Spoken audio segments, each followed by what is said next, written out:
The following program contains mature subject matter. Listener discretion is advised. Montreal's news talk leader, CJAD 800 presents Passion with sex therapist Dr. Laurie Petito. To reach Dr. Laurie, call 514-790-0991. Star Talk, a free call on Bell Mobility. And 800-491-CJAD. Now, here's Dr. Laurie. Welcome to Passion, a show about love, sex, and relationships. The lines are open for you, whatever you have to say. Listen, we have different subjects every night. However, if there's something that you want to talk about that's off topic, that's okay. You can call in 514-790-0991. As long as it has to do with sexuality, or you want to talk about your relationship, or something's going on and you want a little bit of direction, a little bit of advice, a reference, a referral, anything, you can give me a call. You can also text your message at 514-800. Some people do email me, passion@cjad.com, but I don't read them the same night, so I'm just telling you that right now. You have to get quick. You have to get to me fast. You do it by phone or by text message. If you are calling long distance, 1-800-491-CJAD. Tonight I want to talk about something that touches so many relationships. You know what that is. Affairs, infidelity. We talk about this, relatively frequently on the show, but there's so many different aspects to infidelity that we can't possibly cover them all in one show. So we're going to talk a little bit about it today. The first question I have for you is whether you could forgive an affair. What do you think is the very first thing when you ask a person, if your partner cheated on you, what would you do? Their answer almost inevitably is, well, I'd kick him out or kick her out or I'd divorce or what have you. That's like an instant reaction that we have. However, in reality, that isn't the reality. Only 17% of divorces are caused by cheating. So you would think that, you find out your partner's cheating, that you'd immediately ask for a divorce. Well, that's really not the case. Although that seems to be a gut reaction. And I think, which is why a lot of people have trouble when they make a decision to stay in a relationship where there has been infidelity. I've seen this before, where they're a little bit embarrassed or they feel humiliated vis-a-vis other people because they assume that all those other people are judging them for staying, thinking, well, what kind of an idiot is she, or what kind of an idiot is he? Look what her husband did, or look what his wife did, and why would she stay there? But unless you've lived it, unless you've been down that path, you cannot make that kind of judgment. You just can't. More people stick it out than not. That's a fact. The question to you is, I want you to think about this. Do you think you could forgive an affair? There's an affair, and there's also multiple affairs. I think one is a lot harder to forgive than the other. Do you think that once a cheater, always a cheater, and you use that as your basis for making a decision? Do you believe that couples can be even better than before the affair? I believe that. I really do. I think that for a lot of couples come out much stronger on the other side of this trauma, which is an affair. If they can make it through and work through it, they can have a much stronger, much better marriage. It's absolutely possible. Later on in the program, in the second half, we're going to talk about cheat-proofing your marriage, and we're going to, I've invited our sometime guest co-host Frank Kermit to talk to us about it. He's written about this kind of stuff, and we'll just have a little chat with him, and he talks to a lot of men as well, so curious to see that perspective. So you'll get both perspectives, men and women, and we'll get yours too. I'd love to hear, some of your thoughts on this. So what do you think? Could you forgive? Have you ever forgiven an affair? If you think about it, 60% of men have cheated, 40% of women have cheated.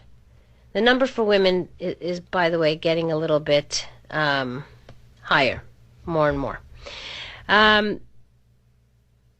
According to U.S.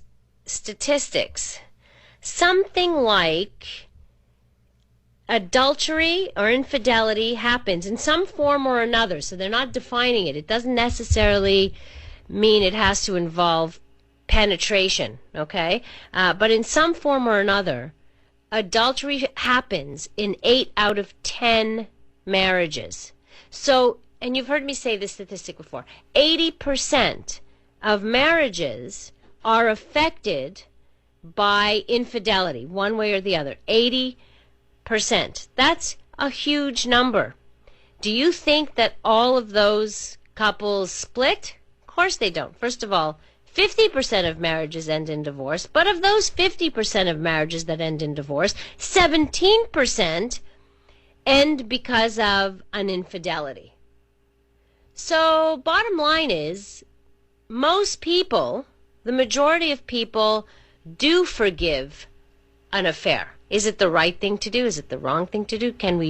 Should we be judging people who decide to stay and work on their marriage? I should say not. I think every situation is different. We can't make blanket statements.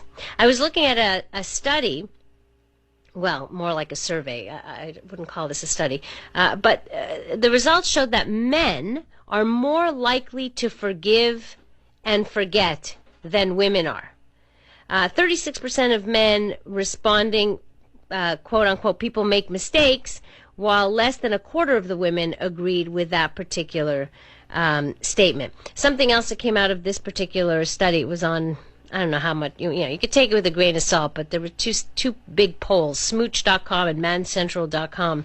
They polled their members. So, again, take it with a grain of salt. But they found that people with higher education, so people with a PhD, 67% of them were twice as likely to respond definitely when they asked the question, once a cheat, always a cheat. So maybe a little more cynical, I don't know. 514-790-0991, Star Talk, star 8255 on your Bell Mobility cell phone, and you can text us at 514-800. Surviving the infidelity requires a certain level of forgiveness. Really, I mean, surviving infidelity is 5% about the situation and 95% about your response to it. I didn't say that. I took that from somewhere, a book. I love that. I love that statement. Surviving infidelity is 5% about the situation and 95% about your response to it. And our response to it obviously determines the direction that our relationship will take. If we see ourselves as a victim, it's going to be very different than if you see yourself as a survivor of some sort, right? So, and that will affect the pain, the bitterness that we feel, etc. So the more you think like a victim, the more you will feel pain and bitterness and all that stuff. We'll talk about this. We can talk about how do you even begin to forgive, and then later on we'll talk about how to cheat-proof your marriage. All of that, and hopefully some of your comments on this, especially if you've been down this road.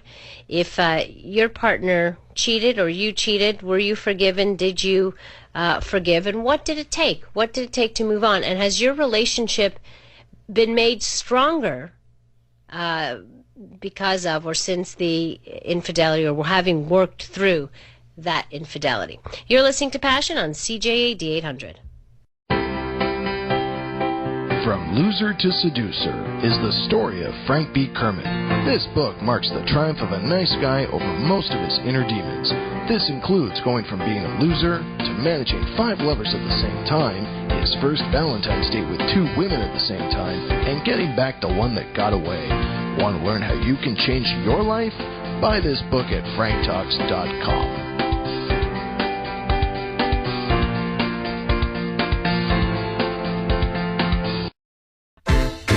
Listening to Passion with Dr. Laurie Betito on Montreal's News Talk Leader, CJAD 800.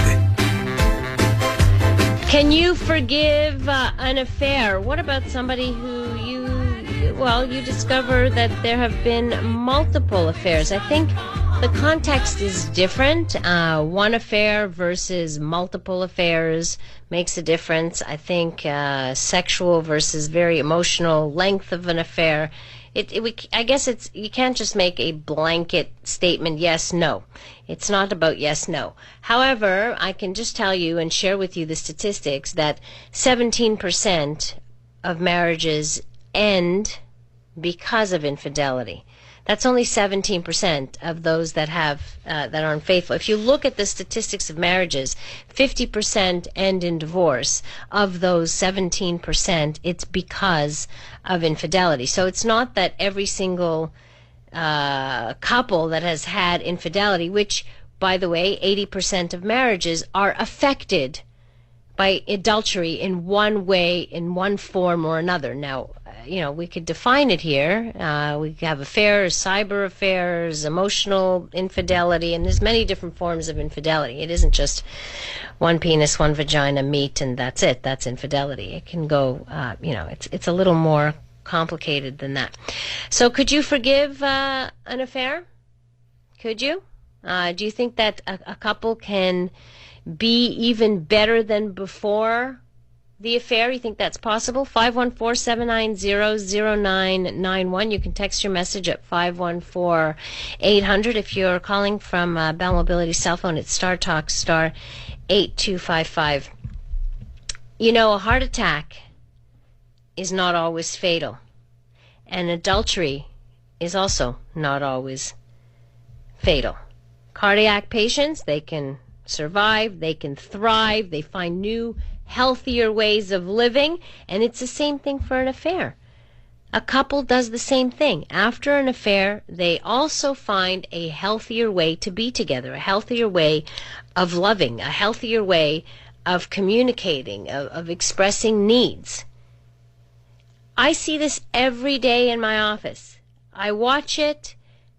I see how heart-wrenching, how traumatic adultery can be in a relationship. It's terrible. But I can tell you that what I also see is that adultery can be a forgivable sin. I've seen it. I've helped couples through it. I've seen couples thrive. Now, I'm not saying go ahead and do this if your relationship is in trouble, because it's going to do well after that. That's not the take-home message here. But sometimes your instant gut reaction to throw it all away, you may want to take a little bit of time to think about this.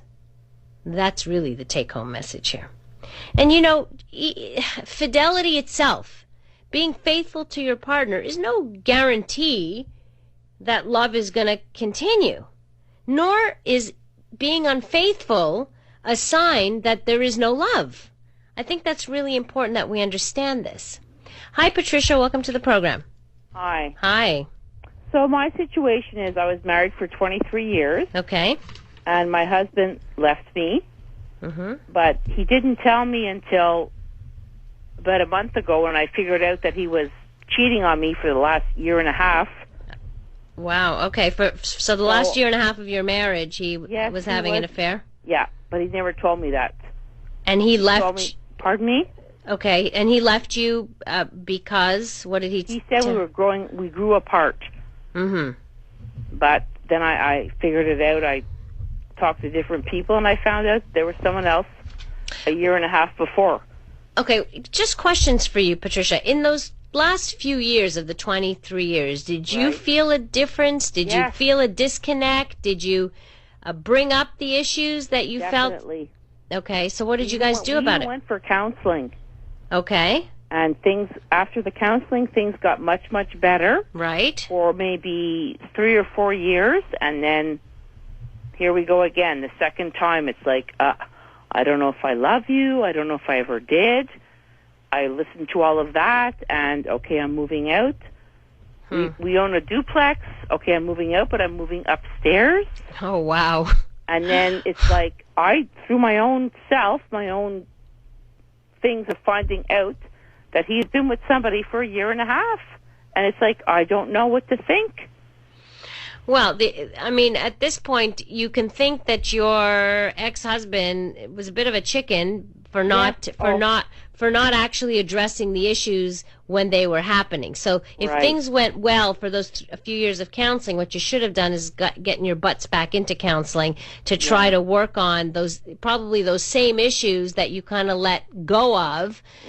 Should have been brought back to the forefront and discussed. And he took the kind of the easy way out, which was, he dealt with his issues or his problems by having an affair, which is always more exciting than dealing with the problems in the marriage, of course, and that's too bad. I mean, it's too bad, but it does take two people who are motivated to make it work, not just one. I agree. I was the one that wanted to make it work, and he was the one that was, as he told me, I don't love you anymore. Yeah, well, don't take that. I know this is going to sound a little weird, but don't take that too personally. What he's really saying is, I don't have the same feelings that I had at the beginning. Well, he can't. Nobody does. Nobody can feel that in-love feeling. The problem is he's comparing what he feels for the new love with what he feels for you. And whenever you compare something brand new to something you've had for a long time, well, guess what? The brand new is always going to win because it's always more exciting. You see? So, it's not about the fact that he doesn't love you. It's not the same for him. And for a lot of people, they go through this whole thing in their heads where, I love, but I'm not in love. Well, of course, you can't be in that state forever. And unfortunately, they compare with what they're feeling with their affair, and the two don't compare. One is that feeling, that lusty, feeling, excitement, etc., which you get because it's new. It's a fantasy. It's brand new. So, of course, it's going to be more exciting. Anyway, Patricia, I'm sorry you've had to go through such hell. Frankly, I wish he had been more open to getting help. But now, you know what? You need to move on, and hopefully you will do that in a healthy way. 514-790-0991. You're listening to Passion on CJD 800. From Loser to Seducer is the story of Frank B. Kermit. This book marks the triumph of a nice guy over most of his inner demons. This includes going from being a loser to managing 5 lovers at the same time, his first Valentine's date with 2 women at the same time, and getting back the one that got away. Want to learn how you can change your life? Buy this book at franktalks.com.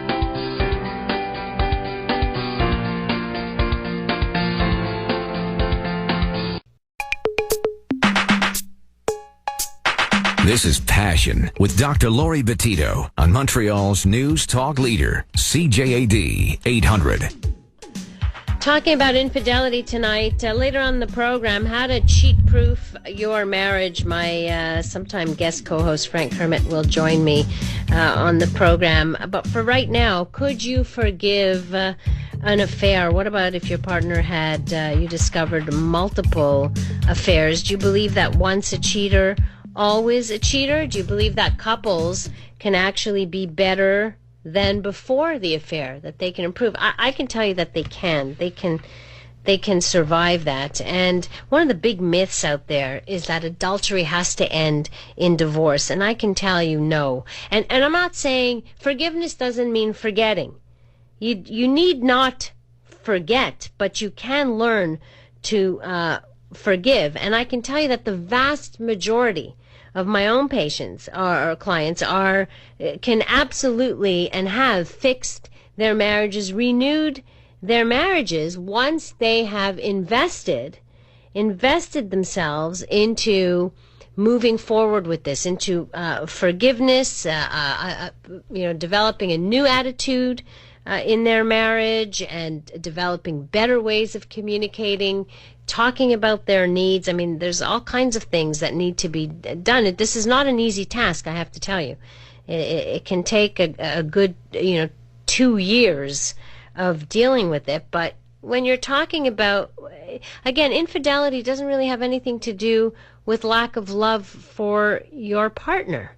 You can have no infidelity and no love in a marriage, and you can have infidelity and still feel loved by your partner, and your partner will absolutely categorically say, absolutely, I love my wife or my husband. So do you necessarily want to throw all that away, or work to try to understand what made you vulnerable to having the affair in the first place, and working on that? I think you need to recognize what the motivations were for the adultery, and you need to learn how to deal with all the underlying problems that led to that. And I think that's the key here, is you really have to figure it out, and you can do that. You can absolutely do that. Of course, I mean, look, there's different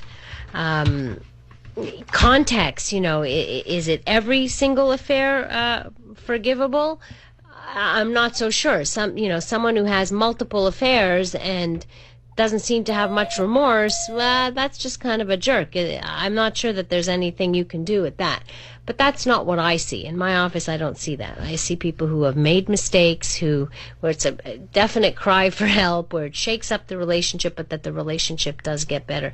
Coming up, we'll talk with Frank Kermit, and talk about how to cheat-proof your marriage, and would love to get your thoughts on this. Any suggestions from you for cheat-proofing your marriage? 514-790-0991. From Loser to Seducer is the story of Frank B. Kermit. This book marks the triumph of a nice guy over most of his inner demons. This includes going from being a loser to managing 5 lovers at the same time, his first Valentine's date with 2 women at the same time, and getting back the one that got away. Want to learn how you can change your life? Buy this book at franktalks.com.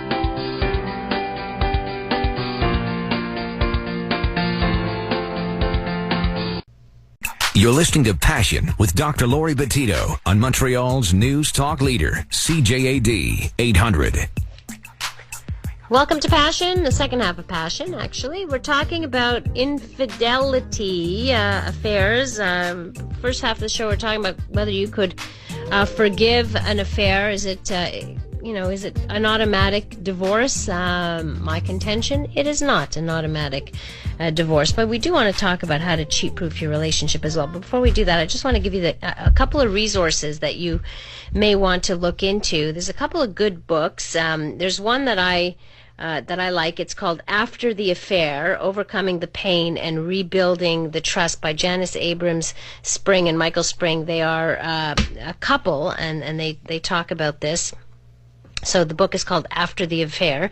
There's another book called Infidelity, a Survival Guide by Don David Lusterman that helps couples overcome infidelity. And it shows how a marriage can actually not just survive, but become stronger after you start looking at the reasons why this was going on. And like I said, earlier, but you got to look at what made you vulnerable to having an affair. And then another book by author Shirley Glass.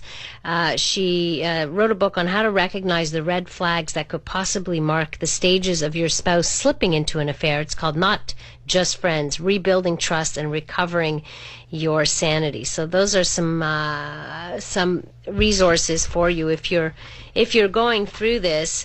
Divorce is not necessarily the answer. It's one option, but it shouldn't be the number one option. I think that there are therapists who are trained to deal with this and to help you through this. So I think it's important that you do everything you can, and I can tell you that relationships can get much stronger after an affair. But let's just say let's hope you haven't dealt with infidelity in your relationship, although 80% of marriages end up having to deal with it at some point, which is a rather scary statistic.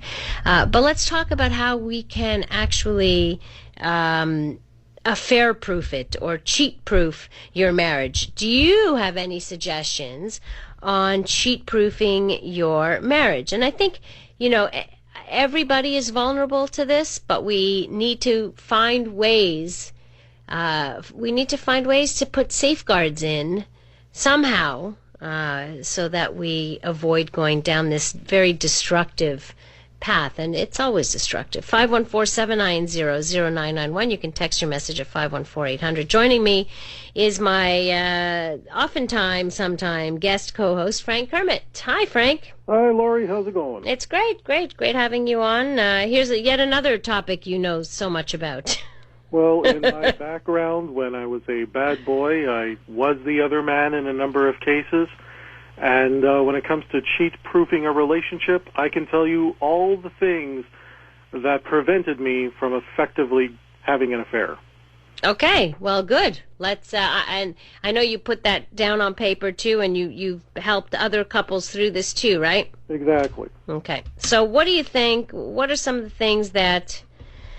Where do we begin even? Like, at the beginning of a relationship, you're probably less likely to cheat at the beginning of a relationship, but, as the newness factor wears off and people get bored, a lot of people say they cheat because they are, bored or they want more excitement or what have you. How do we get to, avoid all that? Well, the first thing is you got to get into the habit of telling your partner everything.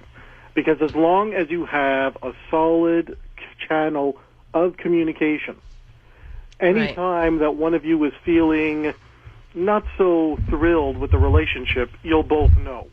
And you can both take measures to correct that situation. Wouldn't it be great if we were all able to say, honey, I'm feeling vulnerable. I'm feeling vulnerable to the effects of someone else's flirting with me, let's say. And it's very difficult for people to handle that level of truth. Right. So if you want to work on creating a cheat-proof relationship, that's one of the first things I recommend. Learn to handle truth. And I'm not just talking about sexual truths or, the nature of your relationship, but learn to be able to handle truth in all areas of your life. What's interesting, and I've met people like this who somehow they're almost like born, I don't want to say they're born liars. They don't feel that they're lying. They're not actually lying. They're not true, or they're just not being open. So they don't believe they have to tell their partner, who they had lunch with, or they like to maintain a certain level of secrecy. But for me, when you purposely don't tell your partner about a lunch you had with somebody or a conversation you might have had, and you want to hide that from somebody, that should tell you something, no? Absolutely. One of the things that I used to do is encourage a sense of entitlement. The idea is, you don't need to tell your partner what we're doing here. This is just between us. Right. And encouraging that sense of entitlement is part of building a wedge in between people.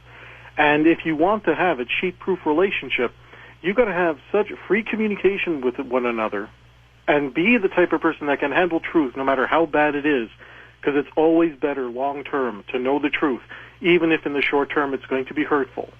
Because the second you get into that pattern of, I shouldn't really tell my partner this, my partner really couldn't handle this, once you start that pattern, that's exactly the type of behavior pattern that somebody can exploit to either get you to cheat or to get your partner to cheat on you.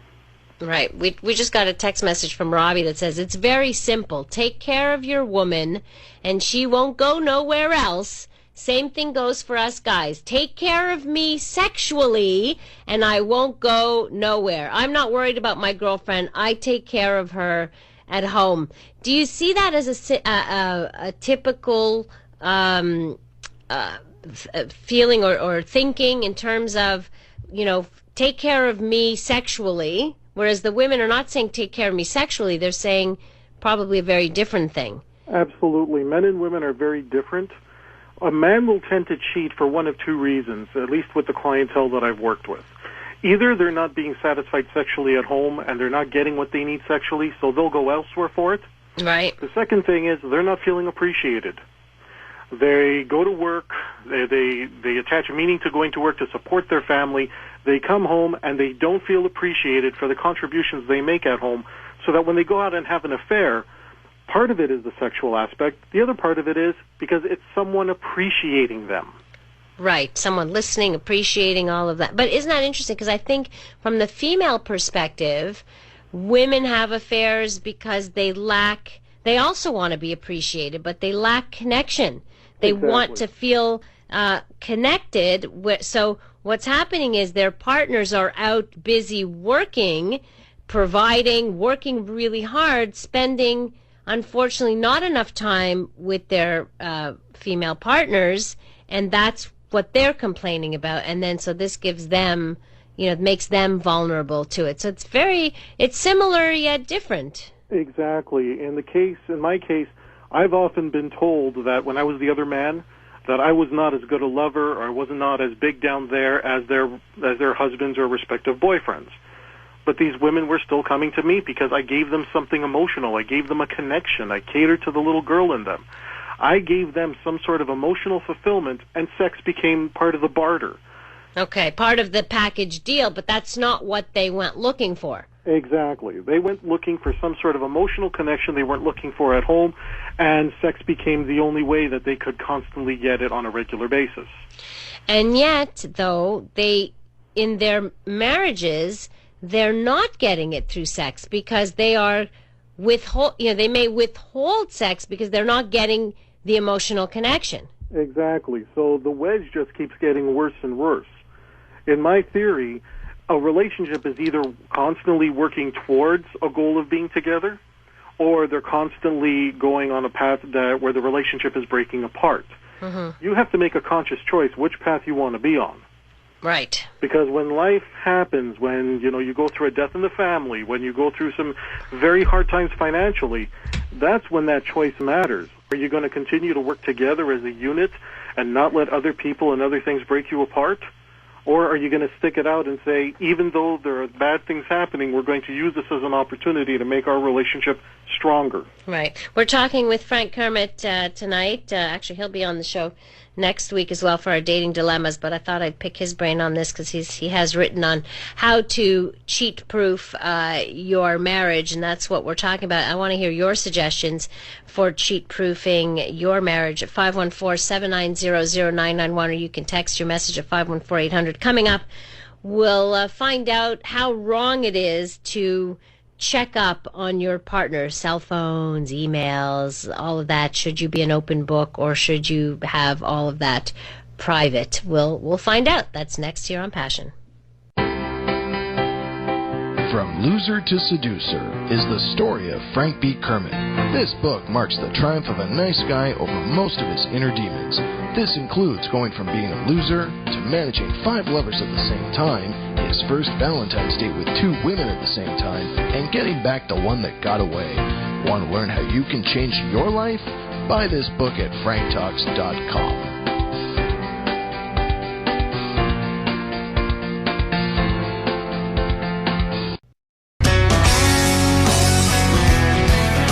This is Passion with Dr. Laurie Betito on Montreal's News Talk Leader, CJAD 800.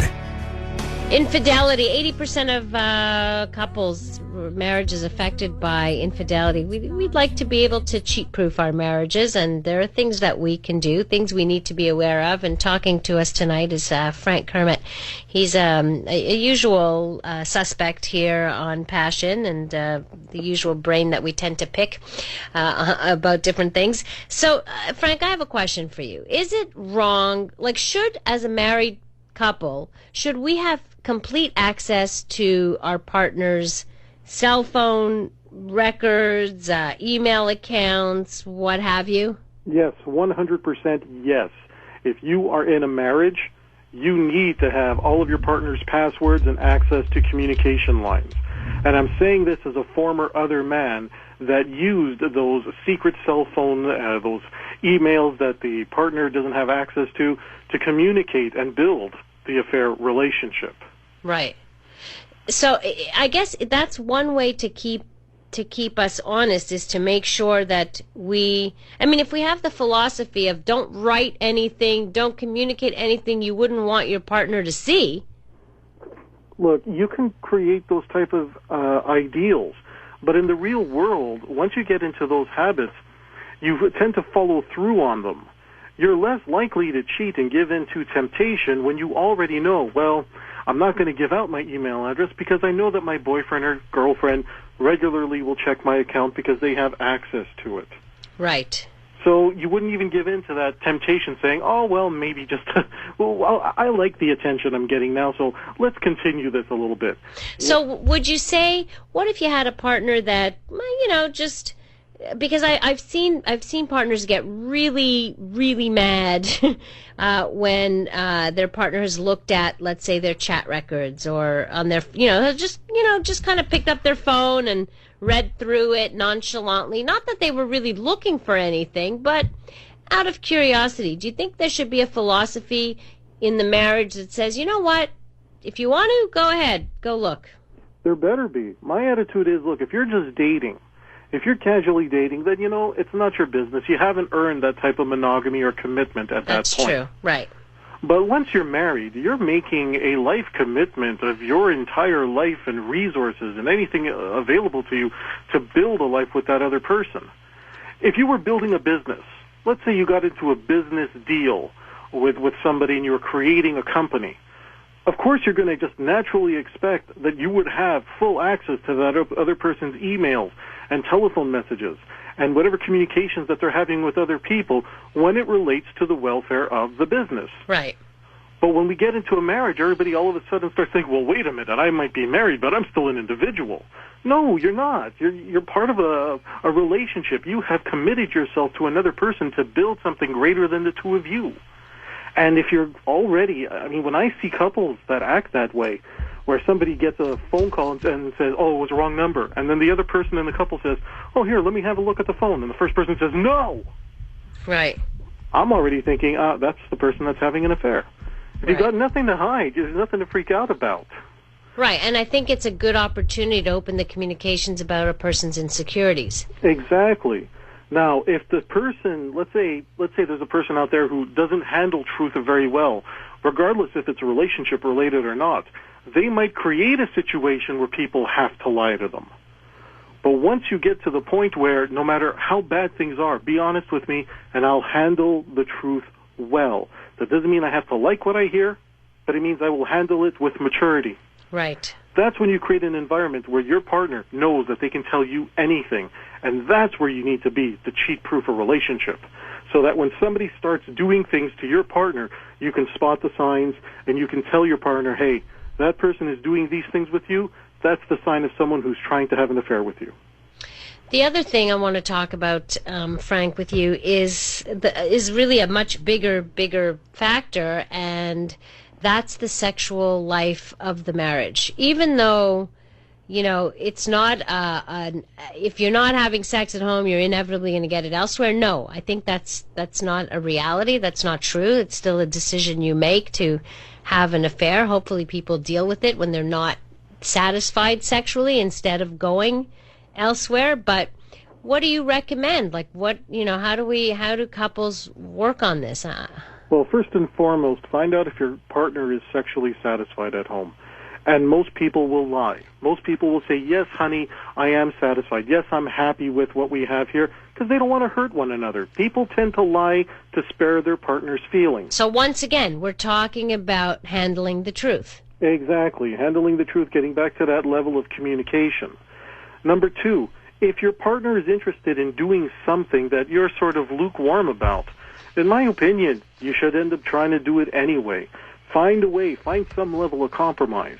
Now, if you have a particular block to something sexual that they want to do, does that automatically mean that your partner is going to go out and cheat? No. Because some people simply will do without. Right. However, if there are other things going on in the relationship where they're not happy, it just motivates them and influences them more to go and seek it elsewhere. When sex is the only thing that you struggle on in a relationship, people will tend to agree to do without because they're getting so much else out of the deal. Right. I think that's very important to remember. And that's why I think it's a myth that says that if you are not having sex at home, that your marriage is somehow unsatisfactory. But it isn't just about sex that leads to affairs. There are many underlying issues. Because if everything else is good, and there's an issue there, it's not the same as other things going wrong. Can't just be about the sex. Exactly. Most people can't articulate the other areas of the marriage that are struggling. Right. So they focus on the ones they can articulate, and sex is something very easy to articulate because you're either enjoying it or you're not. You're either doing it or you're not. Right. So people will focus on that. Right. I've often found that sex within the relationship is a symptom of the relationship, but not necessarily the core problem of the relationship. Well, maybe we can get to that. We're talking with Frank Kermit of franktalks.com, talking about affair-proofing or cheat-proofing your marriage, and you'll be actually hearing Frank next week when we do our dating dilemmas show, and we'll talk about what's coming up on that program as well. That's that and more right here on Passion. From Loser to Seducer is the story of Frank B. Kermit. This book marks the triumph of a nice guy over most of his inner demons. This includes going from being a loser to managing 5 lovers at the same time, his first Valentine's date with 2 women at the same time, and getting back the one that got away. Want to learn how you can change your life? Buy this book at franktalks.com.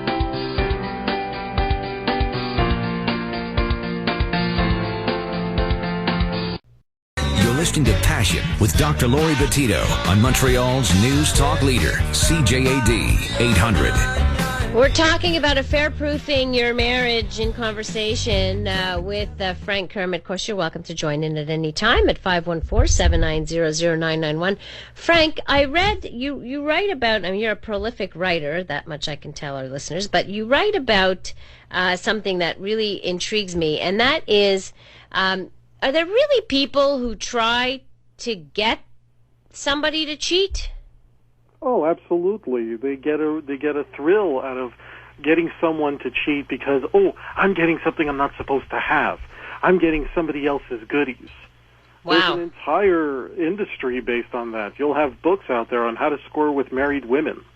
There are language patterns and stories you're supposed to be able to tell called boyfriend and girlfriend destroyers, where you're pushing the entire prospect of you get the sexual exploration, you get all the fun and the drama and the passion, but without the consequences, because no one will ever know and you'll never get caught. Actually, you're right about the industry thing. As you said that, I was just thinking of the Ashley Madison. Ashley Madison, perfect example. Right. Figuring, well, everybody deserves a little something, so you may as well get in your fun now. And when you promote those type of ideas, it's very easy for somebody who's already in a situation, they may be feeling bad about themselves, they may be having doubts about their situation, maybe they're just really exhausted, and they'll see this as a nice escape. And you create that type of frame where, wow, I could have this adventure, not got caught, and there'll be no consequences. So how do we protect ourselves from those people? Okay, well, here are some things. Here are some signs. If someone is having sexually explicit conversations with your partner, that's a no-no. And you would simply step in, and if you have to, you talk to that person directly. You don't just tell your partner, hey, I'm not happy that so-and-so is constantly talking to you about this. You tell them to stop. You would be amazed how people run away when the partner gets involved and says, don't talk about this with my partner. I've had to do that. I was dating a woman where her boss was making sexual jokes with her and trying to bring up certain topics of conversation which were inappropriate. And she would tell me this, and I'm not going to turn around to her and say, well, this is your fault. Tell your boss to stop. I called him myself. Oh, wow. And I said, hey, listen, I was talking with my girl, and she says you said these things to her. Could you explain to me the context? And he was backtracking. He was in shock that I would have called him up out of the blue. But I can tell you that from that point on, he never bothered her again. Right. And I wasn't threatening. Just the fact that I would call to say, let's clarify this. The only thing he ever said to the girl I was with at the time was, why did you tell your boyfriend? And what did she say? I tell my boyfriend everything. Right. And that was it. It's interesting because it's almost like people assume we have a philosophy of secrecy or something, Exactly. Right. And that's not going to work for any long-term relationship. No. Other signs, when the person that you're with is trying to get you to talk negatively about your partner, that's a sign that they're looking to have an affair with you. Huh. Because if you constantly talk about, well, tell me what you don't like about your partner. Well, what's something you could never tell your partner? Right. You start forming an us versus them. Right. So since every time you get around me, you're going to talk negative about that person, and I'll start, making you feel positive about me, creates an opportunity. Frank, we're almost out of time, so I want to ask you what your thoughts about this. How do you feel about having friends of the opposite gender? I think that friends of the opposite gender are okay, but there has to be rules in place. And this really depends on the person and the couple. If the person has a history of infidelity, they need to go the extra mile and not spend alone time with friends of the opposite gender. Yeah, I agree. If they have a history, yeah. Okay, and if they don't have a history, well, having been on both sides of this, where I've been cheated on and I've been the cheater, at least I've never cheated on a girlfriend, but I have been the other man, things like going out to the movies alone together, that's a no-no. Okay. Even if you're going just as friends, that's a no-no. Oh, you two are going out for a beer together. Why? That's a no-no.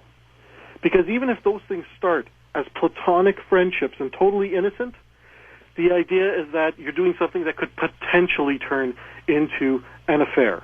And you need to stop it from even before it ever gets to that level. Especially if you feel some vulnerability to that. Frank, thank you so much for joining us, and we'll catch up with you on October 6th for Dating Dilemmas. We always seem to run out of time when things get so good. I know. There's so much to talk about. Anyway, I look forward to seeing you next Wednesday. See you then. All right, bye-bye now. Bye. We did get a last text message. Having an affair does not mean that you don't love your spouse. It has to do with excitement, novelty. Yes, but it's still a choice that you make. A very painful choice for the other person. That's it for me, folks. I want to thank Mike Babbins in Master Control. Mike, thank you very much for always keeping us on track. Coming up, you've got news and then comedy with your host, Joey Elias. I want to wish you a wonderful rest of the evening. I won't be connecting with you until Monday, so have a good weekend. And don't forget, life is short, so make sure you do take the time to smell the flowers and indulge your passions.